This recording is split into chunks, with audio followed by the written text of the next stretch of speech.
That was extraordinary racing from three classy athletes.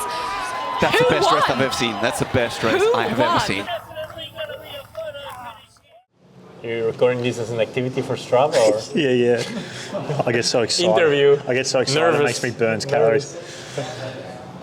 Marten, so you come to the T100, no one knows you, it's your first race, and you win in probably the most iconic finish of all time in triathlon history. How do you feel? Yeah, I mean, it was a pretty epic way to win it, and yeah, I'm just super stoked. Like, all these big names were here, and to be the one that comes out on top, like, yeah, that's me over the moon. Aaron Royal's been telling the world for like a year now that you're the best middle distance triathlete in the world, just no one's seen you yet, and sort of a bit of running joke amongst us that, you know, oh yeah, the best middle distance triathlete in the world, and you sort of done these races that you have won but haven't had the competition, and then you do that today and prove to everyone you probably are the best middle distance triathlete in the world. How does it feel? I don't know about being the best middle distance athlete in the world. Like, we'll have to see that. I'll have to confirm in the next T100 races, but yeah, to win it, and by all these big names that I watch them, like, yeah, and really look up to some of them. So, like, that's incredible to take it. Like, I started kind of doubting myself this last week, but yeah, I did it. So Tell me about that, because I've spent a lot of time with you. You shared a mid-dinner the other day. You seemed confident and bubbly and up and about the whole week. I didn't get a hint that you weren't feeling confident.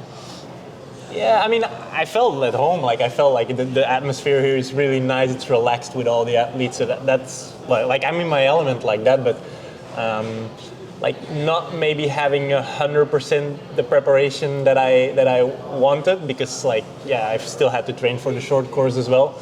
Having done like 2 other races in the last month, I was just kind of starting to doubt, like, that the people that focused purely on this, like, might have a little edge. So yeah, like, I think it's normal also that in race week sometimes, like, these little things start shooting through your mind. But yeah, in the end, I did believe that I was in a really good shape, and yeah, that's the most important. Let's start at the finish and work our way back. The sprint finish, just tell me all about it. I mean, yeah, like, it was honestly crazy. Like, when Rico was actually the first one to go, and then I was already feeling that I was on my limit. But then he kind of quickly stopped sprinting, and then Cal went, and again I was on my limit. But then, coming closer and closer slowly to the finish line, I started feeling like, okay, come on, like, it's just 30 more seconds of pain, like, I can do it. And then we came into the last straight, like, the grass was there. I think I almost tripped 3 times. Like, it was like neck and neck with Kyle the whole time. Like, we were changing the lead pretty much in 100 meters. Yeah, and then was able to throw my chest a little bit further than Kyle. And you knew you'd won when you crossed the line? Yeah. Like, the last couple of meters, I could feel that Kyle was kind of like cracking a bit, and just behind me, that I just was in front of him. Yeah. We had Magnus Ditlev here. We had pretty much all the best guys in the world. Sam Long, for example. Did you expect that the 2 people you'd be in a run battle for the win would be Rico Bogan and Kyle Smith? I think Rico, no. Kyle, yes. Like, I expected Kyle to perform really well, especially on the run. Like, I mean, he showed some incredible performances lately on the run.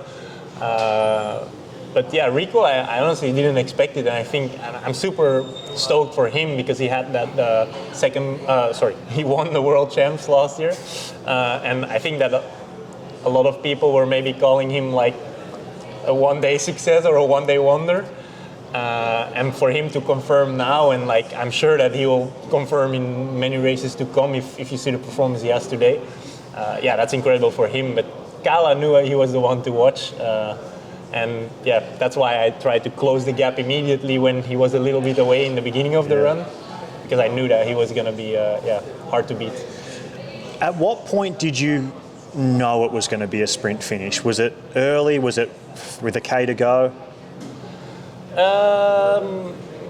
Yeah, I kind of started feeling it when we went into the last lap, because no one wanted to take the lead anymore, going like into the wind. The wind was pretty strong. Yeah. And yeah, we were almost like just watching and waiting at each other. Like I was actually cracking a couple of jokes. Just no one wanted to take the lead, and then I started feeling like, okay, no one is strong enough to really pull away from each other, especially not into the wind.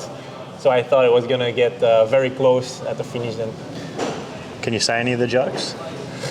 Well, there was a very Belgian supporter that called me that said, "Yeah, Martin, you're the best." And like Gal's like, "Hey, come on, Martin, run in front, show you're the best." I was like, bro. Yeah, by Belgian supporter, you mean after Aaron pulled out of the race, he just went by the side of the road and started cheering for you? Yeah, that was him. The bike, we've got back to the hotel and everyone's comparing numbers and basically saying that was crazy. The power was the high, Matthias and Fred and Mika and Magnus and Sam, everyone was just saying it's some of the highest power they've ever had in a race. What did you think about that? Yeah, it was very hard. I think I really wanted to make a difference. From the beginning of the bike, I tried to really put a big dig in because I was surprised to see that we were that compact after the swim. So I put in a really big dig and then saw that it was again my two arch nemesis of the day, Rico and Kyle, that were with me. And then actually we worked together a bit, but we never got a big gap. But yeah, it was really hard. The climbs are brutal and the downhills are technical. This course, I love it, but it's definitely brutal. Did you expect that you would be able to get away by yourself on this bike before the race, or even in the month leading in? Were you thinking, I know I can attack and get off the front by myself, or were you never expecting to be able to? I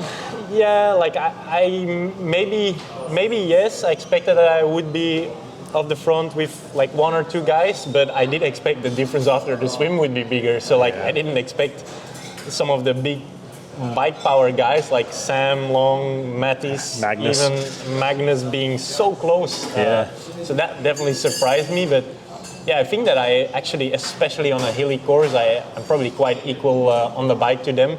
Maybe on a flat course I will struggle a little bit more. So I think the course was measured for me, as they say in Dutch. And then the swim, did you and Aaron Royal have a plan? We've talked about it in the past that you guys, if you're going to race together in these races, you're going to go off the front and work together. Did you have a plan beforehand? How did the swim play out? We didn't really have a plan. We wanted to push it. We talked to each other and we were very excited to be in the same race once again after a couple of years. Yeah.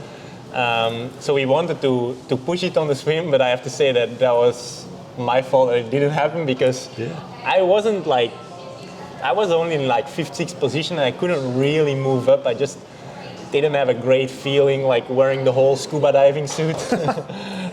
So yeah, I didn't feel 100% good on the swim. So Aaron had to do it by himself. I'm sorry, Aaron. And then let's talk about a couple other people. So Sam Long was in that group, Magnus was in that group, Matthias Margier was in that group, Mika Noot was in that group. What do you make of these guys having raced them for the first time? Did anyone stand out in particular? Obviously, I think today the biggest surprise for me still was Rico, especially on the run. I'm very impressed by him. And like I say, he has a big future ahead of him. But I think a day like today just shows how dense the level is at the top and how close it is. On any different day, maybe the results would have been completely different if you're all within a couple of minutes of each other. Yeah, that shows that the level is just super, super high and dense. And yeah, that's my main conclusion of the day, I think. We've spoken in the past about your desire to race T100 races, and that maybe, whether you should have started racing this kind of racing after the last Olympic cycle. You've decided to go into Paris in, a little over a month's time. Now that you've been here, not only been here, won the race and the way you did, which is annoyingly, just annoys me how good you are.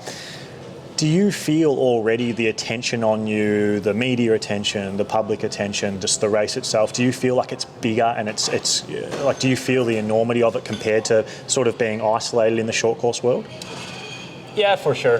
But I obviously think that's also kind of because of my performances in short course, where I have been a lot of maybe just not had the great results, you know, like I was second in the grand final, second at Worlds, fourth at the Olympics, which is always just not level. And yeah, in the middle distance, in my first T100 now, I take the wins. So yeah, that's I think the main difference. I think it just suits me better, this format, than the short course. So yeah, I can't wait to get more of these started. And so you won, you're here in San Francisco. What are the plans for tonight? How are we celebrating? My main goal is to get a dirty burger from In-N-Out, and then we'll see where the rest of the night takes us. Your shout again. Well done, Martin. Thank Good to have you here on tour. Thank you. I enjoyed it.